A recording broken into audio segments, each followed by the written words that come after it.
Welcome students as well as my viewers. Previous to this class, I posted two videos on account of paucity of time as well as the paucity of and scarcity of the very resources as well as the other informations regarding this GATE exam. But whatever I could come, that was liked by the students as well as the viewers. So for that account, much thanks, many more thanks to the students who have joined this this channel. And from March, I am going to start an online and offline both channels for NET SLATE GATE exam separately in addition to these classes. So please have some patience for a few more days. I am just coming and in a more elaborate way, in more extensive way for UGC NET, GATE and other these kinds of exams. So this is all for thanks for the liking of my videos. Today's class we are going to discuss nature of goods and partial elasticity. Within the partial differentiation, this is one of the application where just calculus provides us certain conditions for the nature of goods, or rather for identifying the nature of goods, whether it is a substitute goods or complement goods, and finding partial elasticity. So this is going to be an application of partial differentiation. So let me discuss just initially what is partial derivative is. Just I am going to explain one sum with all the derivatives, but if the viewers and the students have more problem in partial differentiation, they must ask me in the comments, and I will come with another separate video on partial differentiation in a more elaborate and more extensive way. Now let us start. Partial differentiation, the initial function is z is a function of x and y. Here one dependent variable is being affected and impacted by two independent variables or the two explanatory variables. So these two variables x and y, these are known as independent variables or explanatory variables or exogenous variables. It is known by the various names. So one dependent variable, this is dependent variable or endogenous variable. So one dependent variable is being affected by two variables x and y. So when this z is likely to be differentiated, we shall get 6 partial derivatives of different orders. Firstly, when z is differentiated first time with respect to x and y, we get 2 first order partial derivative, and that is being written as delta z by delta x, or you can express it by the symbol fx. Both are the same.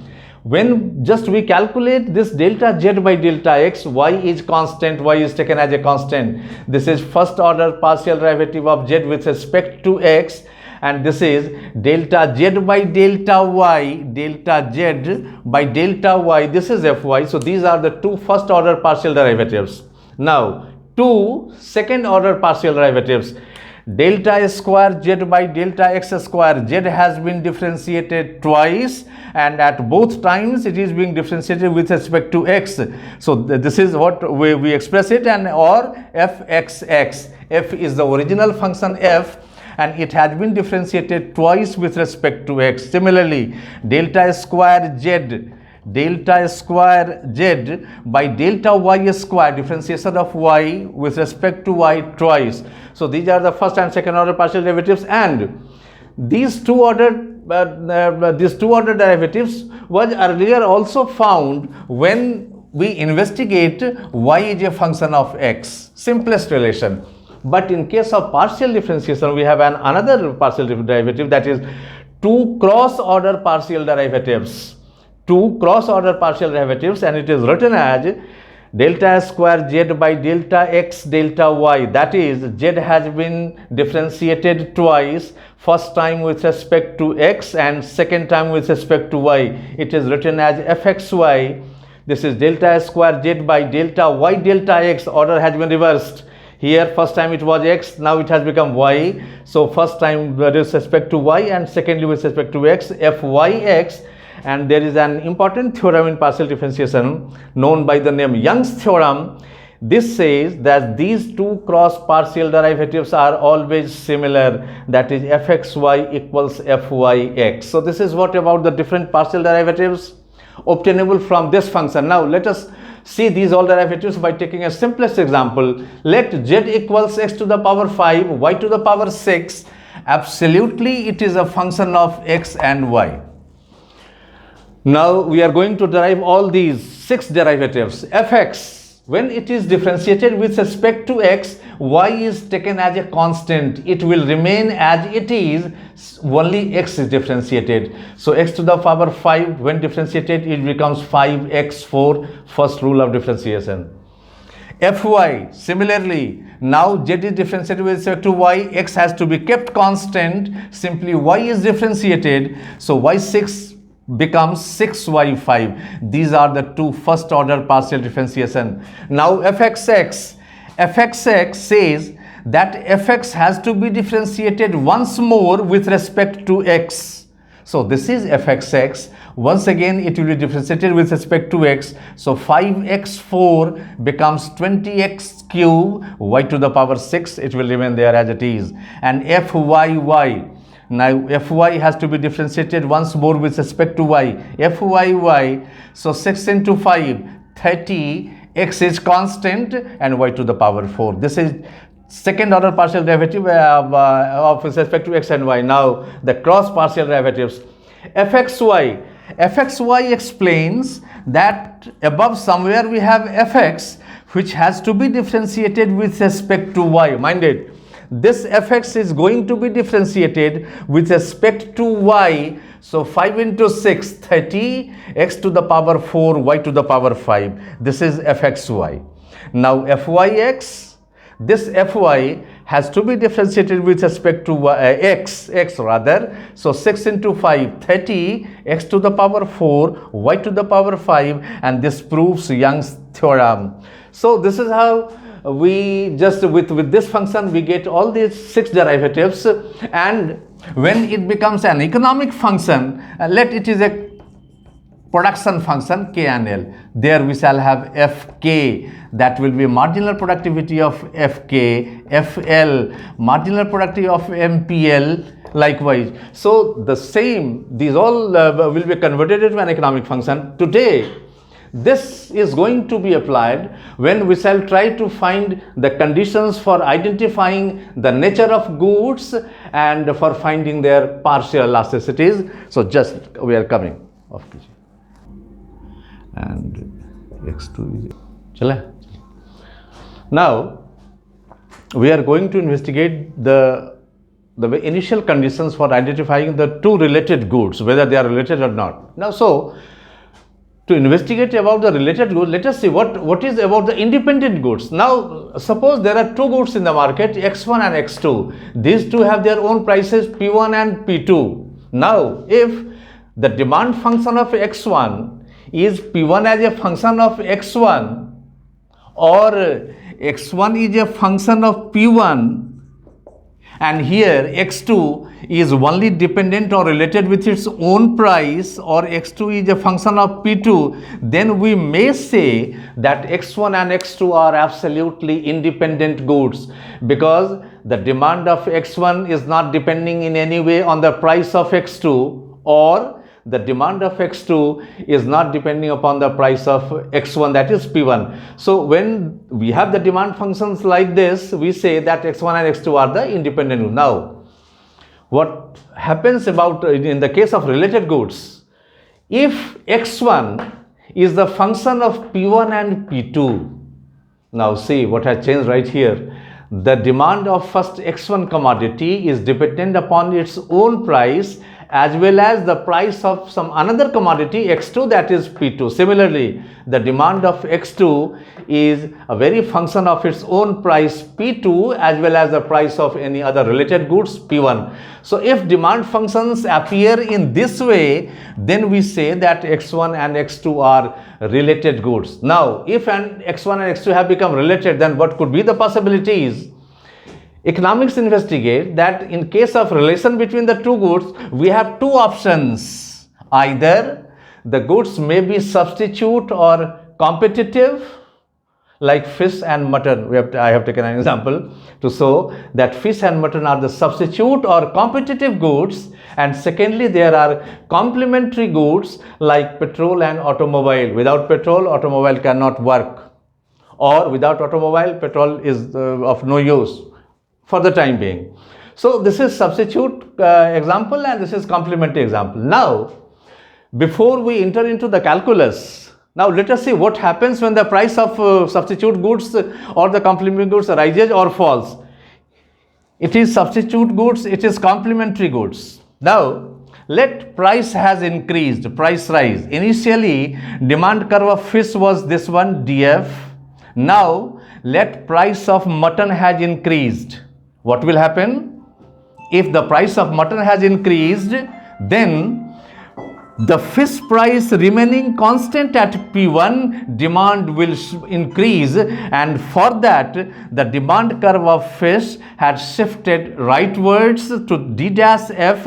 Now apparently on account of the rise in the price of mutton, demand of fish has increased from X1 and X2. See what happens in the case of complementary goods. This was initial demand curve of petrol.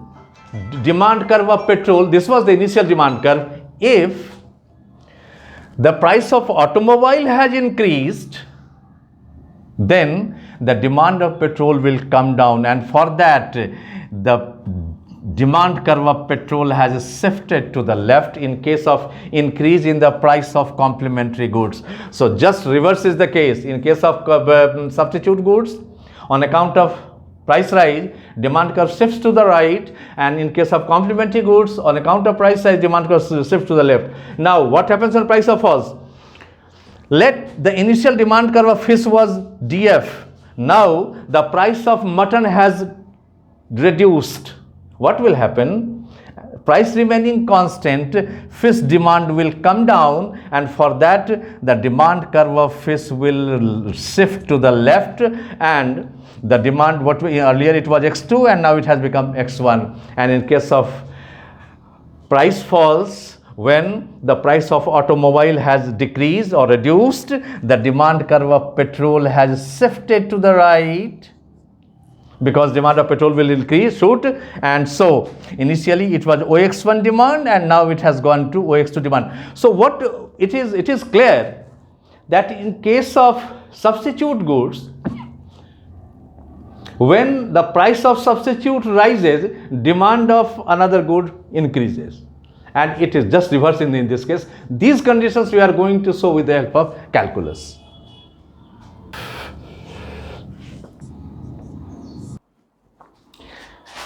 Here we are taking two examples, rather the two demand functions. We have two goods, X1 and X2. Their own prices are P1 and P2, that I have explained earlier. Now X1 is a function of P1 and P2. Let us see first what happens here, then we shall go there. Now, law of demand, what says? X1, relation of X1 with respect to P1, negative relation between own price.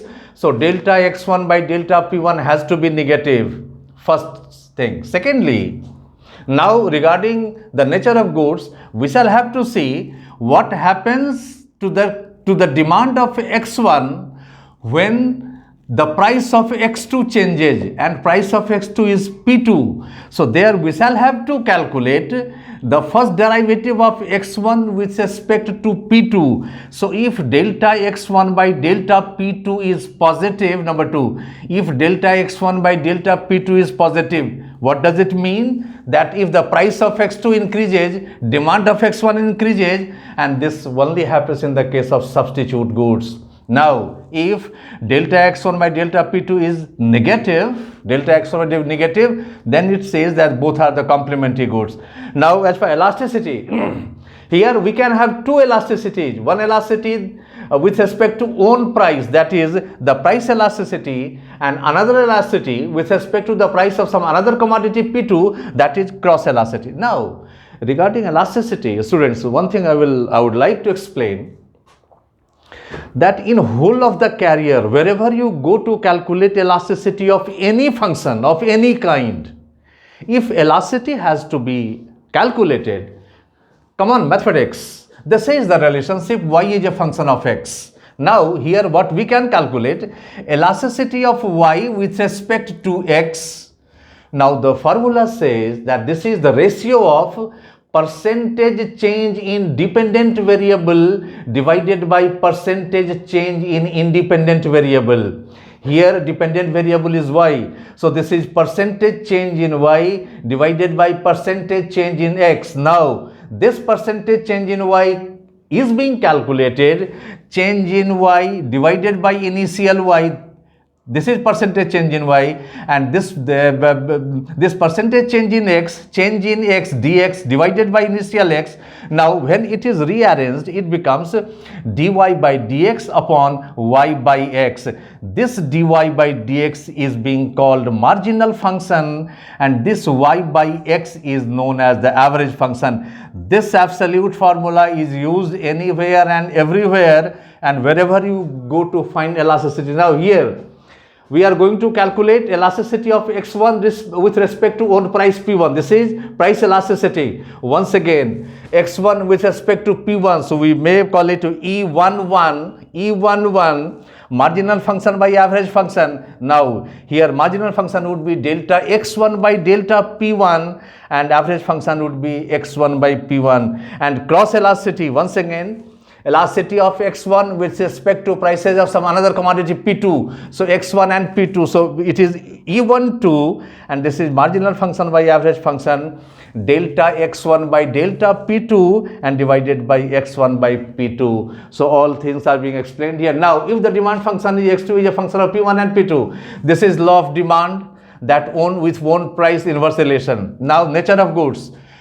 Here we shall have to calculate the derivative of y with respect to price of some another good x1 whose price is P1. So if delta x2 by delta P1 is positive, it is substitute goods x1 and x2, x2 and x1, and if delta x2 by delta P1 is negative, it is complementary goods. Now price elasticity, x2 elasticity of x2 with respect to own price P2. This is price elasticity. So E22, marginal function by average function, delta x2 by delta P2. This is average function x2 by P2. And cross elasticity of x2 with respect to price of x1 P1. So this is E21, marginal function by average function, and here marginal function would be delta x2 by delta P1 and average function would be x2 by P1.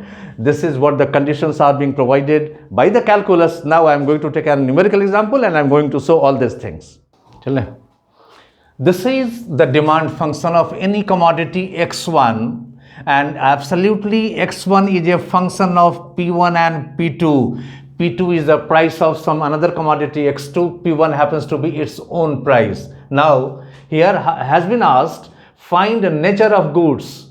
What kind of goods these two x1 x2 are? Find price elasticity, that is E11, elasticity of x1 with respect to P1, E11, and find cross elasticity of x1 with respect to P2, that cross elasticity would be E12. So we are just getting it. Now delta x1 by delta P2, for knowing nature of goods, this derivative has to be calculated. So P2 to the power 0.8, this has been differentiated. So 0.8, P2 to the power 0.8 minus 1, everything remaining constant. So 0.8 into 2, 1.6, P1 to the power minus 0.6, P2 to the power 0.8 minus 1, that is minus 0.2. Sign is positive. Just now we have seen that if it is positive, we determine that x1 and x2 are substitute or competitive goods. Now for finding price elasticity, E11, so marginal function by average function, delta x1 by delta P1 divided by x1 by P1. Now delta x1 by delta P1, this P1 to the power minus 0.6 is going to be differentiated. So minus 0.6, P1 to the power minus 0.6 minus 1, just everything remaining constant. So this is delta x1 by delta P1, and this is x1 by P1. This P1 is taken here in the numerator, so it becomes this minus P1 here with this one, so it becomes 1 minus 1 and minus 0.6. So minus 1.6, this gets cancelled. So price elasticity is 0.6, negative sign we don't consider for expressing price elasticity. And cross elasticity E12. So margin function by average delta x1 by delta p2. x1 is going to be differentiated with respect to p2. So p2 to the power 0.8, p2 to the power 0.8 minus 1, 2p1 to the power minus 0.8 remaining there, and here x1 by p2. Now if p2, this p2 is taken here, it becomes 0.8 minus 1. Same, this cancels, so cross elasticity is 0.8. So this is what about the nature of goods and elasticities. In case of partial differentiation, I have explained. Now in the next class, some another chapter of partial derivative we are going to calculate. Let us see what chapter we pick up. This is all for today. Thanks.